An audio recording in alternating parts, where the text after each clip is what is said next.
ரெண்டாவது போகலாம், இன்னொரு வீடியோ போகலாம்.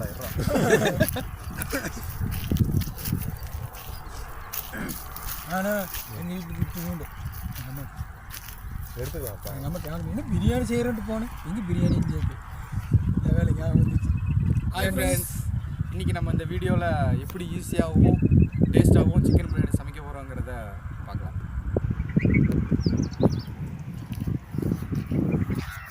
பிரியாணி செய்ய தேவையான பொருள்: தக்காளி, வெங்காயம், பச்சை மிளகாய், பாஸ்மதி அரிசி 1 கிலோ 15 நிமிஷம் ஊற வச்சுருக்கு,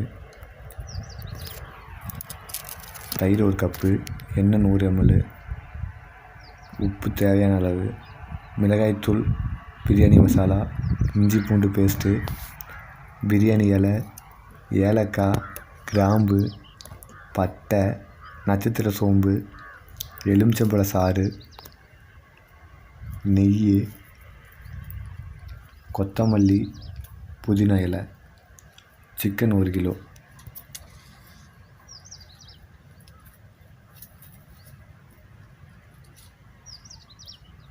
அப்படி வா, அடுப்பு காமிங்க.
நம்ம எவ்வளோ வெங்காயம் போடுறோமோ அதில் பாதி தக்காளி போட்டால் போதும்.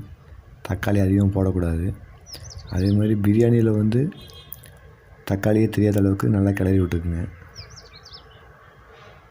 பச்சை மிளகா அறுத்து போடக்கூடாது, அப்படியே முழுசாக போடுங்க. ஏன்னா பச்சை மிளகாவோட காரம் தேவையில்லை, அதோட வாசனை பிரியாணிக்கு இருந்தால் போதும். காரத்துக்கு நம்ம மிளகாய்த்தூளும் பிரியாணி மசாலாவும் போட்டுக்குவோம். அப்புறம் இஞ்சி பூண்டு பேஸ்ட்டு போட்டு நல்லா கிளறி விட்டுக்குங்க.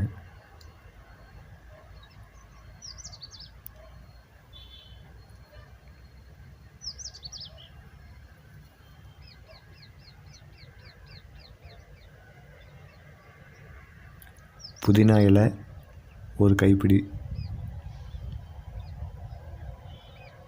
போட்டு கிளறிக்குங்க.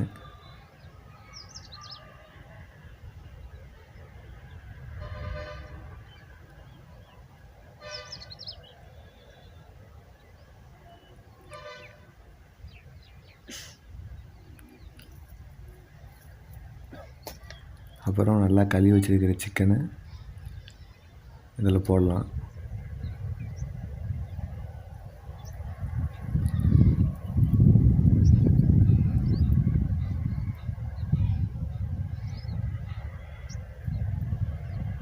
இதில் நான் 2 ஸ்பூன் மிளகாய் பொடியும்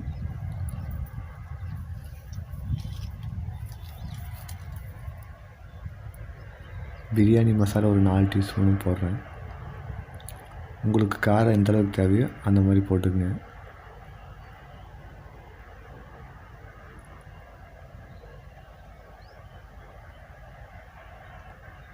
நல்லா கிளறி விட்டுட்டு ஒரு 1/2 கப் தண்ணி ஊற்றி கொஞ்சமாக உப்பு போட்டு ஒரு நிமிஷம் மூடி வச்சுருங்க. தீயை கம்மி பண்ணிக்கங்க. ஸ்டவ்வாக இருந்தால் சிம்மில் வச்சுக்கோங்க. 1 நிமிஷம் மூடியதுக்கப்புறம் 1 கப் தயிர் ரொம்ப புளிப்பான தயிர் வேணாம், ஒரு மீடியமாக இருந்தால் போதும். ஏன்னா தக்காளியும் போட்டிருக்கோம், எலுமிச்சம்பழ சாறும் ஊற்ற போகிறோம். இப்போ தயிரும் ரொம்ப புளிப்பாக இருந்துச்சுன்னா பிரியாணி புளிப்பாயிரும். அதனால் புளிப்பு கம்மியாக பார்த்துக்குங்க தயிர்.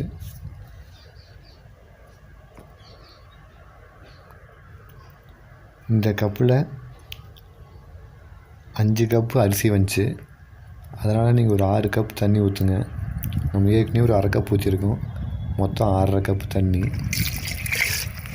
ஓகே, ஏன்னா நம்ம ஏற்கனவே 15 நிமிஷம் அரிசியை ஊற வச்சுருக்கனால சீக்கிரம் வெந்துடும். இப்போ எலுமிச்சம்பழ சாறும் தேவையான அளவு உப்பும் போட்டு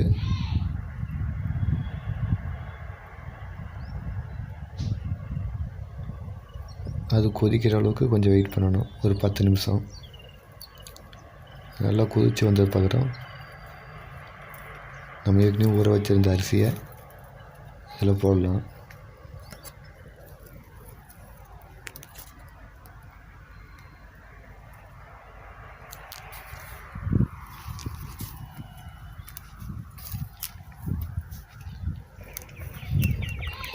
அரிசியை போட்டு மெதுவாக கிளறி விட்டுட்டு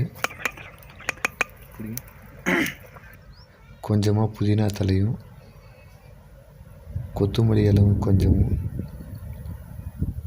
மேலே தூவி விட்டுட்டு ஒரு 10 நிமிஷம் வெயிட் பண்ணோம்னா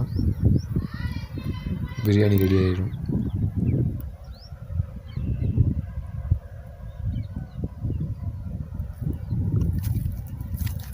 இப்போ கொஞ்சம் அங்கங்கே தண்ணி நிற்கிது,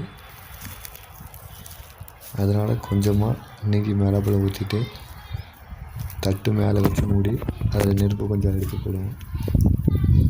நீங்கள் ஸ்டவ்வில் வீட்டில் பண்ணுற மாதிரி இருந்துச்சுன்னா சுடுதண்ணி நல்லா கொதிக்க வச்சு மேலே வச்சு தட்டு மேலே வச்சுக்கலாம். வாசனை நல்லா வருது, பிரியாணி ரெடி ஆகிடுச்சு, வாங்க சாப்பிட்லாம். உங்கள் ஃப்ரெண்ட்ஸ் யாராவது வெளியூரில் தங்கி செல்ஃப் குக்கிங் பண்ணிட்டு இருந்தாங்கன்னா அவங்களுக்கு இந்த வீடியோவை ஷேர் பண்ணுங்கள், ஒரு நாள் செஞ்சு பார்க்கட்டும். ரொம்ப ஈஸியாகவும் நல்ல டேஸ்ட்டாகவும் இருக்கும், ட்ரை பண்ணி பாருங்கள். இப்போ சாப்பிட்டு பார்க்கலாம், வாங்க போகலாம். எங்கே போகிறீங்க? இங்கே வைராஜ்.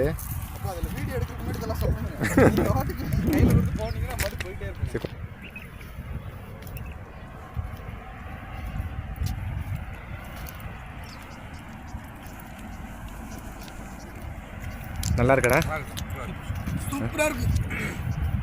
நல்லா வெந்திருக்கா?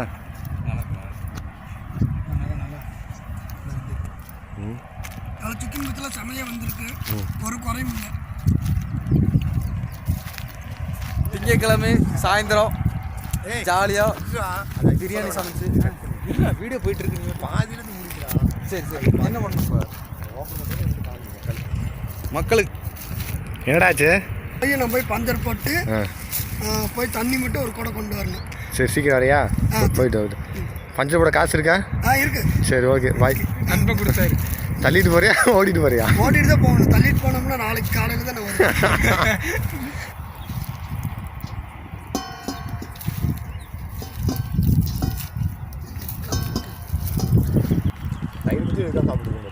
இல்லை, அடுத்த வீடியோ தயிர் பச்சடி